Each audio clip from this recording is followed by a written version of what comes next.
Hola y bienvenido nuevamente a nuestro tiempo de estudio por medio de las guías de aprendizajes para Perú. El día de hoy estaremos trabajando el área de comunicación, específicamente en la asignatura de lenguaje. Como sabes, este material está diseñado para el tiempo de vacaciones útiles que desde Perú denominamos como Taller de Verano 2024 y cuya temporalidad va del 8 de enero al 9 de febrero del presente año. Y ya está apareciendo en pantalla el saludo de bienvenida a las guías de aprendizaje de Perú y las recomendaciones que siempre te daremos y te venimos dando a lo largo de las sesiones para mejorar tu tiempo de estudio personal. Mira primero el video tutorial de la sesión tantas veces como lo necesites. Lee el contenido temático de la sesión y no lo saltes, porque como ya te hemos dicho en anteriores oportunidades, puede ser que se digan cosas en el video tutorial que no están en la sesión o viceversa, que leas en la sesión cosas que no se han llegado a decir en el video tutorial. Transcribe los conocimientos más importantes de la sesión en tu cuaderno, enriqueciéndolo con el fruto de tu investigación, de tu indagación, por medio de post-it, nubes, notas a pie de página y todo aquello que te mueva a hacer tu arte. Realiza las actividades reforzativas, entiéndase las tareas voluntarias de la sesión en tu cuaderno y luego regístralas por medio de fotos o breves vídeos y envíanoslas para que nosotros podamos revisarla y reenviártela con las correcciones y algunas sugerencias del caso. Recuerda finalmente que si tienes alguna consulta sobre las actividades reforzativas en específico, puedes escribirnos al número de WhatsApp de Perú que tú ya conoces y que también se encuentra en nuestro Facebook. Y sin más preámbulo, comencemos. Y ya está apareciendo en pantalla la fecha de hoy y la sesión número 3 y el título de esta sesión que se denomina Tipos de variaciones lingüísticas. Vamos a ver la primera parte de este gran y hermoso tema. Y empezamos como siempre con algunas generalidades acerca del mismo. Recordemos en primer lugar algo que hemos estado mencionando la sesión anterior, y es que gracias a los estudios que hizo Ferdinand Saussure, sabemos que el lenguaje implica dos aspectos que van de consumo, dos aspectos, dos temas, dos realidades que son una sola y que constituyen al lenguaje, la lengua y el habla. Analicemos, por ejemplo, esta imagen donde tenemos a 5 jóvenes que están ahí conversando, risueños, al parecer un tema divertido o que les ha traído buenos recuerdos. Mediante esta imagen, por ejemplo, podemos ver plasmado todo lo que venimos diciendo desde la sesión cero, desde la sesión inicial. Tenemos ahí a los elementos de la comunicación, tenemos un emisor, receptores, un mensaje que está siendo transmitido en un código, una lengua, que ellos conocen, una zona específica donde se está dando, es decir, un contexto, etcétera. Pero gracias a esta imagen y de acuerdo al tema que estuvimos trabajando la sesión anterior, hay algo muy importante que recordar. Y es que también habíamos dicho que existían variaciones en la lengua. Sabemos que el lenguaje está constituido de lengua y de habla, como decía Noam Chomsky, de una competencia y de una acción de esa competencia. Pues bien, existen variaciones de la lengua que se producen, y lo dijimos, a través de contacto entre hablantes, pero que se manifiestan, estas variaciones son visibles, vamos a decir así entre comillas, a través de los cambios, las innovaciones o incluso de las variaciones que se dan en una misma lengua. Y algo importante que agregar a esto es lo siguiente. Y lo importante que tenemos que agregar aquí es que esas variaciones están en función a la dimensión espacial que tiene cada lengua, es decir, a la amplitud de territorio en la cual se desenvuelven los hablantes de una misma comunidad lingüística. Mientras más grande sea el territorio, pues habrá más posibilidad que los hablantes de una comunidad lingüística entren en contacto con otros de un lenguaje, que tiene una lengua que sea distinta a la de ellos. Repito, mientras más grande sea el área, el espacio de una lengua, de sus hablantes, más posibilidad habrá de que los hablantes de una lengua pues entren en contacto con los hablantes de otra lengua. Y entonces, cuando entran en contacto hablantes de diferentes lenguas, se dan dos fenómenos bien diferenciados, que ya los habíamos mencionado, que son la abstracción y la sustitución. Veamos esta imagen. Tenemos aquí una bella imagen de una locación de nuestro amado Perú, con un señor propio de nuestro Ande peruano que está guiando a un par de turistas que al parecer le están preguntando o están queriendo saber sobre la ubicación de un determinado lugar. Por la imagen podemos deducir que uno, o nuestro amigo conoce algo de la lengua de estas señoritas, quizá el señor maneja algo de inglés, francés, alemán u otro idioma, o quizá estas turistas conocen algo del español y han logrado comunicarse con este amigo. Pues bien, en este contacto se han dado estos fenómenos de abstracción y de sustitución, al partir de los cuales se van a empezar a producir estos cambios, estas innovaciones o estas variaciones en la lengua, ya sea de nuestro amigo o de las señoritas, y entonces comenzaremos a hablar de variaciones lingüísticas. Pero obviamente, cuando se dan estos fenómenos, podemos afirmar algo. Y es que no solamente se dan variaciones, sino que se dan clases de variaciones. No será lo mismo que entren en contacto este señor con estas señoritas que, por ejemplo, los amigos que están en la otra foto, si es que ellos manejaran códigos lingüísticos distintos. Entonces, no solamente hablaremos de la existencia de variaciones lingüísticas, sino que hablaremos de la existencia de clases de variaciones. De clases de variaciones lingüísticas. Claro, cada una de estas clases de variaciones se va a manifestar igualmente en cambios, innovaciones o variantes, pero en general sí tendríamos que hablar de grandes clases de variaciones lingüísticas. Y justamente en la primera parte de este gran tema es que vamos a centrar nuestra mirada en una de esas clases de variaciones. Así que pasemos a revisar la primera de esas clases de variaciones lingüísticas.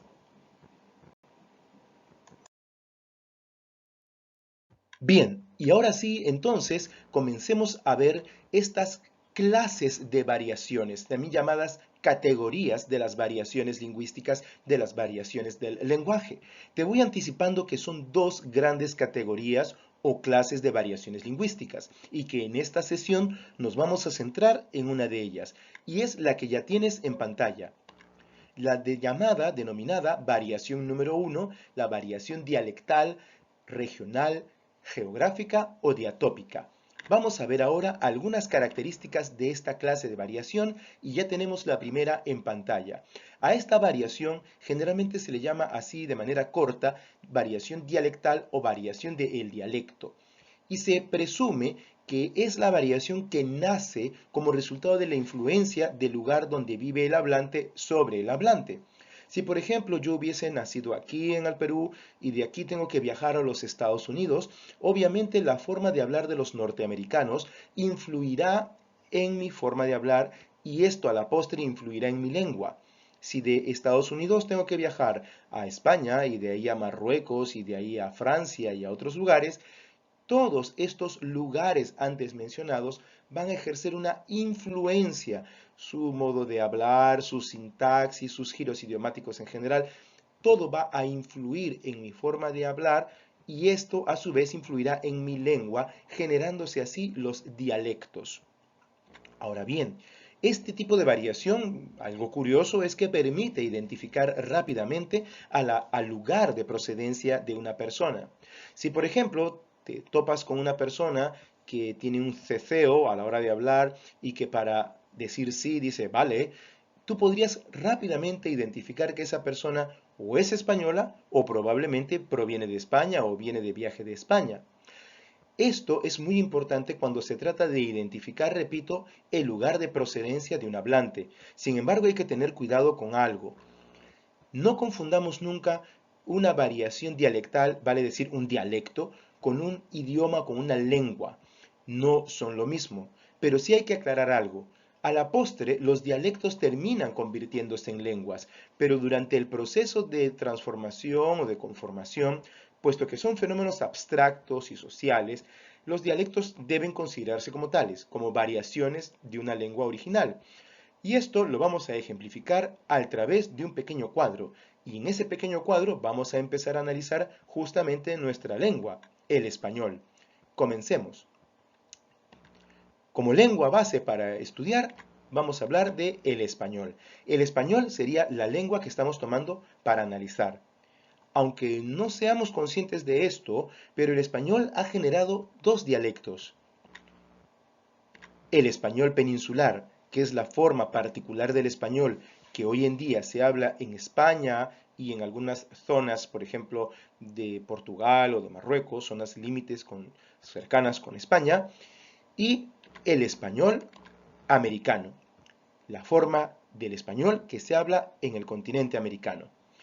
Estos dos vendrían a ser los dialectos principales de la lengua matriz, de la lengua madre, que sería el español. Pero como tú sabes, en el continente americano no todos hablamos el español de la misma forma. Por ejemplo, podemos hablar claramente de un español que se habla aquí en el Perú, que se podría catalogar como el español peruano. También tendríamos, por ejemplo, el español de México o español mexicano y, por poner un ejemplo adicional, el español que se habla en la Argentina, el español argentino. Pero estas formas particulares de español, estas regionalizaciones del dialecto de español americano, son a su vez dialectos que están proviniendo como una segunda generación del español que sería la lengua matriz o la lengua madre. Sin embargo, estoy seguro que eres consciente que aún dentro del Perú también se hablan variaciones del español. Por ejemplo, en la zona de Piura. Los piuranos tienen una forma de cantilar, de entonar, de hablar muy particular, que difiere, por ejemplo, de los peruanos que viven en la zona de Huancavelica. Las personas que vienen de la zona andina, de la zona centro y sur del Perú, tienen una forma característica de hablar muy peculiar y muy bella. Lo mismo que las personas que viven en Loreto, los loretanos, que también tienen una cantilación, entonación de hablar muy particular. Y entonces, no solamente podemos considerar como dialectos al español peninsular y al español americano en general, sino que se han ido dando generaciones de dialectos que en algún punto, alguno de ellos, mientras tenga hablantes, se va a consolidar y se va a constituir ya prácticamente como una lengua, pero por ahora todavía reúnen las características para clasificarlos como dialectos. Así es, ya no solo serían el español peninsular y el español americano los dialectos, sino que serían todos los que hemos mencionado, generaciones de dialectos nacidos de la lengua española. Pero hay mucho más que decir. Bien, y ahora vamos a ver algunas características importantes acerca de esta categoría de variación dialectal. Vamos a poner aquí nuestra pizarrita virtual y vamos a poner algunas notas, como la primera que ya aparece en tu pantalla. Recuerda, como ya lo acabamos de decir, que toda lengua tiende a dialectizarse, a convertirse en dialecto por las variaciones del contacto que se produce a causa de la expansión espacial de la misma. Mientras más grande sea el área espacial donde hay hablantes de una determinada lengua, entonces más posibilidad habrá de que mediante el contacto con hablantes de otra comunidad lingüística se den justamente estas variaciones dialectales. Otra cosa importante para recordar, porque ya te lo había mencionado en la diapositiva anterior, es que los dialectos pueden llegar a convertirse en lengua y en caso contrario pues desaparecen. ¿Por qué? Porque al no tener hablantes ya no tendrían razón de ser. Sigamos. Otra cosa importantísima que tener en consideración y que no debemos olvidar es que toda lengua se originó de un dialecto. Por ejemplo, el español, el italiano, el portugués, alguna vez fueron dialectos. ¿Dialectos de qué lengua? Del latín. Hoy en día el latín se considera una lengua muerta. No hay un país que tenga al latín como idioma fundamental, como lengua base. Se puede estudiar y se usa, por ejemplo, en cuestiones legales o en terminología científica, pero no hay hablantes como tales del latín.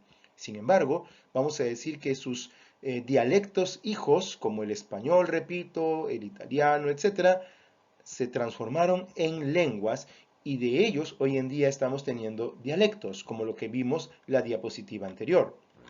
Y una cosa adicional que agregar a esto, y muy interesante, es la siguiente. Recuerda que el habla refleja al dialecto.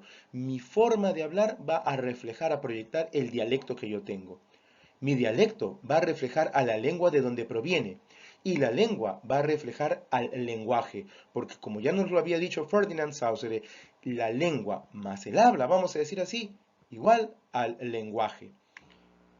Y esto es muy interesante, pero no es todo. Hay algo más que decir acerca de esta variación dialectal.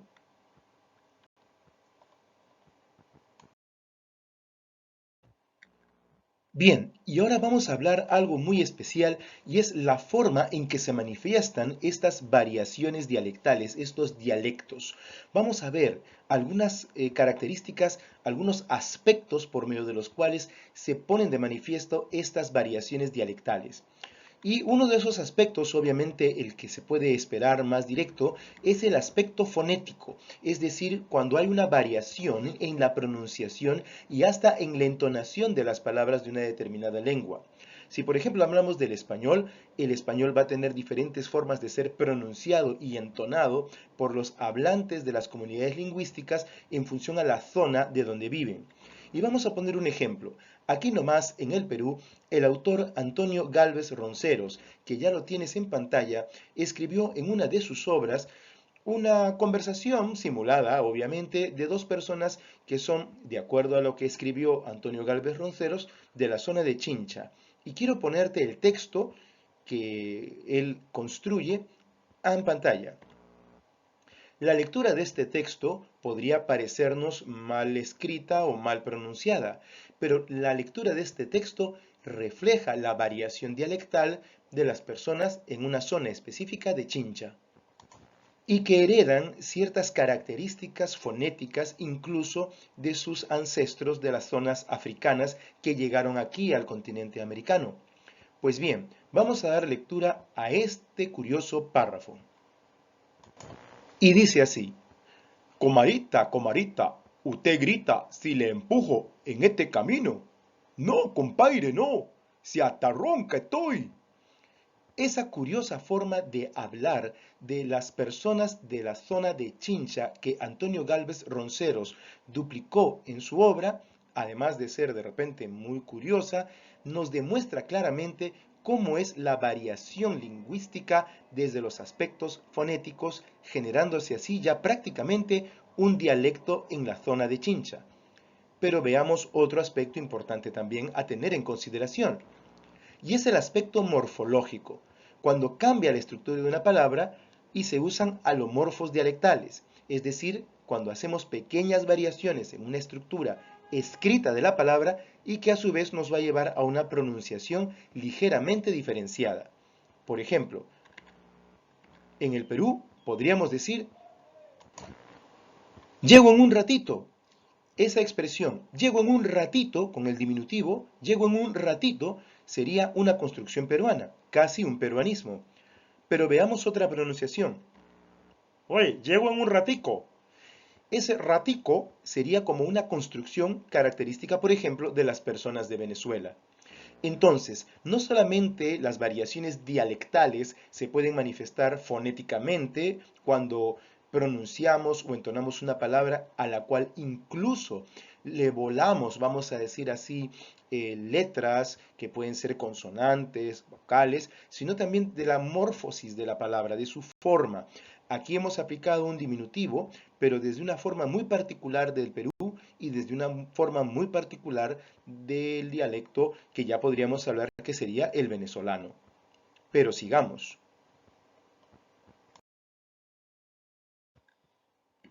Ahora bien, otro de los aspectos fundamentales a tener en consideración es el aspecto sintáctico. Cuando hablamos de la sintaxis, acuérdate, es el orden en el que van las palabras en una frase, en una oración que uno está usando para comunicar un mensaje determinado.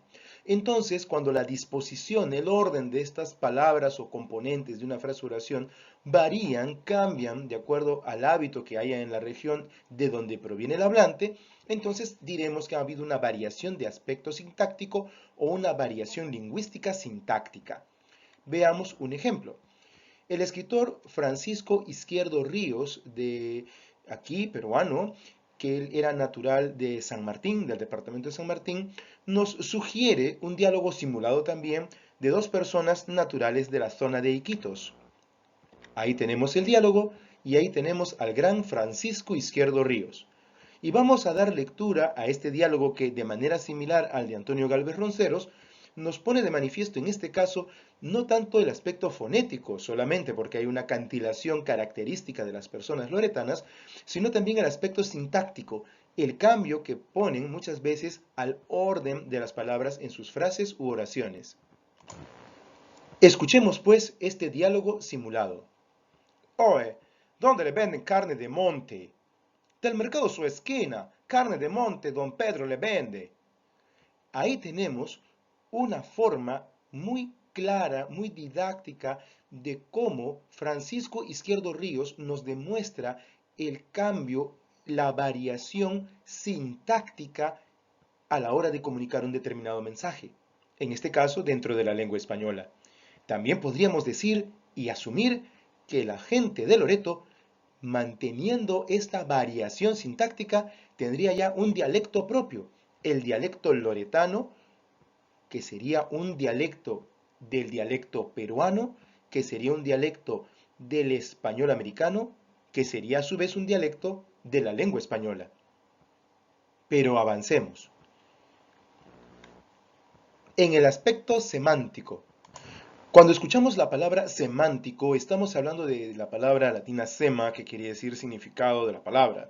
Entonces aquí la variación semántica es cuando cambiamos el significado. Dejamos la palabra tal cual como se escribe, tal cual como se pronuncia, pero por el uso local le damos un significado distinto. Ahí ya tienes un ejemplo escrito.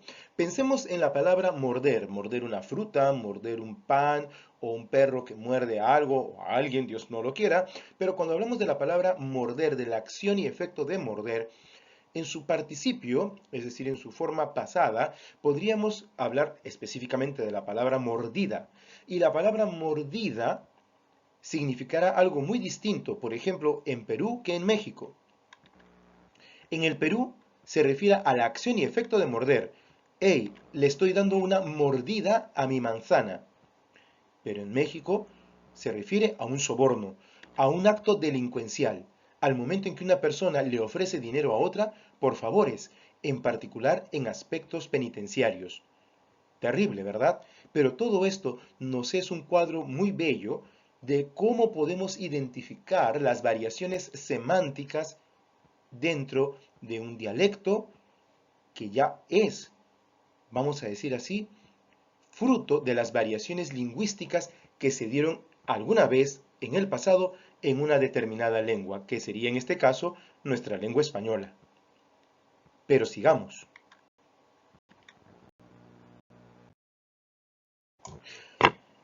Finalmente, vamos a ver en el aspecto lexical cómo es que se ponen de manifiesto las variaciones dialectales, estas variaciones que ya prácticamente estamos denominando como dialectos. Y como estoy seguro ya estás leyendo allí en tu pantalla, las variaciones dialectales del tipo lexical se refieren a ese repertorio de palabras que se generan en cada zona donde hay hablantes de una determinada comunidad lingüística para identificar a un mismo objeto o de repente a una misma persona o incluso a un animal determinado. Es decir, que al margen de las palabras que ya existen en la lengua, en nuestro caso la lengua española, pues obviamente cada comunidad puede generar una palabra, a veces de carácter coloquial, para identificar, repito, a personas, animales o incluso cosas. Y para ello vamos a usar nuestra pizarrita virtual y ahí ponemos la imagen de este simpático niño. A este niño se le denomina de manera diferente de acuerdo a la región en donde se podría encontrar. En el Perú, a los niños generalmente les dicen chibolo. En México, a los niños todavía les dicen chavo. En España, a los niños también les dicen chaval. Y en la Argentina, por ejemplo, a los niños les dicen pibe. Y estas cuatro palabras, chibolo, chavo, chaval y pibe, son una clara evidencia de cómo se dan variaciones dialécticas también en el aspecto lexical, cuando en cada dialecto se generan, se crean términos para identificar a personas, objetos, animales, plantas, etcétera, que ya tenían un término específico en la lengua de la cual originalmente se desprendió ese dialecto. Y hasta aquí hemos llegado con este hermoso y amplísimo tema de la categoría de las variaciones lingüísticas, específicamente de la variación dialectal. La otra categoría la estaremos viendo en nuestra próxima sesión, pero este tema hasta aquí lo estamos terminando. Y para concluir nuestra sesión número 3, como siempre, te planteamos algunas actividades reforzativas que si decides hacerlas harías bien porque te van a ayudar siempre para tu tiempo de estudio personal. Siempre, siempre, siempre va a ir nuestro pequeño vocabulario. Hemos mencionado términos como peninsular, regionalismos, alomorfos dialectales y bueno, aunque no se ha mencionado, está dentro del contexto temático el idiolecto. Busca por favor los significados, anótalos y enriquece así tu vocabulario personal. Menciona también por favor 2 ejemplos de lenguas y de dialectos que se hayan derivado de ellas. Hoy hemos trabajado la lengua española y dialectos que se han derivado de ellas. Podrías trabajarlo con cualquier otro idioma, con cualquier otra lengua. Por favor, compártenoslo. En tercer lugar, imagina 2 situaciones comunicativas en las que se puedan apreciar al menos 2 de las variaciones dialécticas vistas en esta sesión. De repente te parece interesante poner ejemplos con variaciones fonéticas o de repente con variaciones sintácticas o semánticas, etc. Por favor, compártenos estas creaciones tuyas. Y finalmente, ilustra el tema, por favor, con 2 imágenes en las cuales se puedan señalar como máximo 4 palabras de distintas regiones o países con las que se les designa. Es decir, así como hemos visto en la diapositiva anterior al pequeño niño y 4 palabras que lo identifican como niño, claro, no por nombre propio, así de repente busca 4 imágenes, sean de personas, de animales, vegetales, plantas en general, objetos en general, y 4 palabras que desde distintos dialectos se les pueda denominar, se les pueda nombrar. Y hasta aquí, como siempre, muchísimas gracias por tu atención, por tu interés, por el esfuerzo y por la perseverancia que estás poniendo a este tiempo de taller de verano. Pero como siempre, hay algo más que decir. Y lo que decimos siempre a cierre son las 5 recomendaciones que desde Encom Perú te damos para que puedas mejorar tu tiempo de estudios personal. Lee y relee el tema tantas veces como lo necesites hasta entenderlo. Transcribe los textos usando colores y marcando lo importante. Practica lo aprendido buscando cómo aplicarlo, en este caso en tus conversaciones diarias. Averigua todo lo que no te quedó claro y recuerda, acá siempre hago un paréntesis en el curso de comunicación, para animarte a buscar tener siempre un acceso directo mediante tu celular o laptop o PC a lo que es un diccionario etimológico. Siempre ayuda poner etimología de la palabra tal, aunque sea en el buscador, y ahí te va a enriquecer mucho más con el origen de cómo se generó esa palabra. Utiliza tus conocimientos previos permanentemente y mantente conectado a nuestras redes de Facebook, YouTube y las que ya vamos a abrir para que te sigan las actualizaciones de todo el material que iremos subiendo dentro de poco. Muchísimas gracias nuevamente y como siempre decimos para terminar, estaremos en contacto en breve.